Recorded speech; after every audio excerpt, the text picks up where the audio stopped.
સુરતના દુષ્કર્મ હત્યા ઘટનાને લઈ સુરત નવી સિવિલ હોસ્પિટલમાં રેસિડેન્ટ ડોક્ટરોની સુરક્ષા વધારાઈ છે. સુરત સિવિલમાં મહિલા ગાર્ડ સહિત 15 સિક્યુરિટી ગાર્ડ વધારાયા છે, જે રાઉન્ડ ધ ક્લોક ચેકિંગ કરશે. કોલકાતામાં મેડિકલ કોલેજની રેસિડેન્ટ તબીબ પર રેપ બાદ હત્યા કરવાની ઘટનામાં દેશભરમાં પડઘા પડ્યા છે. રેસિડેન્ટ ડોક્ટરો હડતાલ પર ઉતરી ગયા હતા. 6 દિવસ બાદ હડતાલ સમેટાઈ હતી. આ સાથે રેસિડેન્ટ તબીબોએ સુરત સિવિલ સુપ્રિન્ટેન્ડન્ટ સહિતના તંત્રના અધિકારીઓ સાથે બેઠક યોજાઈ હતી, જેમાં નવી સિવિલ હોસ્પિટલમાં રેસિડેન્ટ ડોક્ટરોની સુરક્ષાને લઈ મહિલા ગાર્ડ સહિત 15 જેટલા સિક્યુરિટી ગાર્ડ વધારાય છે, જે રાઉન્ડ ધ ક્લોક ચેકિંગ કરશે.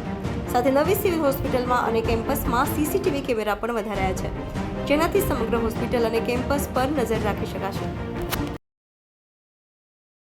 રેસિડેન્ટ તબીબ ડૉક્ટરોની જે સ્ટ્રાઇક હતી તે કલકત્તામાં જે ઘટના બની, જે જઘન્ય અપરાધ થયો રેસિડેન્ટ ડૉક્ટર પર, તેના આધારે આખા હિન્દુસ્તાનમાં અને આપણા ગુજરાતની પણ તમામ મેડિકલ કોલેજોમાં રેસિડેન્ટ ડૉક્ટરો સ્ટ્રાઇક પર હતા.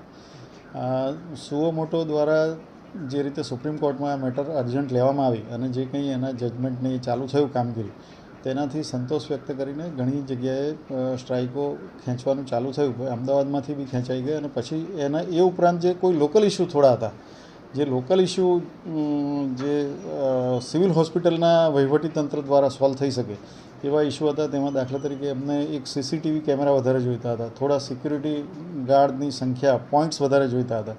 તો અમારી મર્યાદામાં 10% સુધી લઈ શકાય બેઝ પર 15 સિક્યુરિટી ગાર્ડ અર્જન્ટ વધારવાનો આદેશ કર્યો, જે ટ્રોમા સેન્ટર અને કિડની બિલ્ડિંગમાં જે નવા વોર્ડો ચાલુ છે એમાં રાઉન્ડ ધી ક્લોક રાખવામાં આવશે.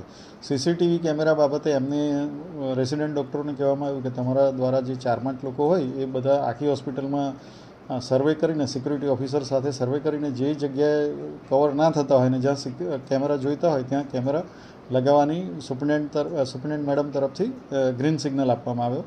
અને જ્યાં એમની એક બીજી ડિમાન્ડ હતી કે અમુક જગ્યાએ રાત્રે આવવામાં અંધારું હોય છે, બ્લેક સ્પોટ હોય છે આપણે કેમ્પસમાં પણ હોસ્ટેલથી અહીં આવવા માટે, તો એ પણ તમામ આઈડેન્ટિફાઈ કરીને પીઆઈયુના ઇલેક્ટ્રિક વિભાગના એન્જિનિયરો અને સિવિલ વિભાગના એન્જિનિયરો પણ ઉપસ્થિત હતા બેઠકમાં, અને એમના દ્વારા કહેવામાં આવ્યું કે વિધિન 2-3 ડેઝ આ બધું જ કવરઅપ કરવામાં આવશે.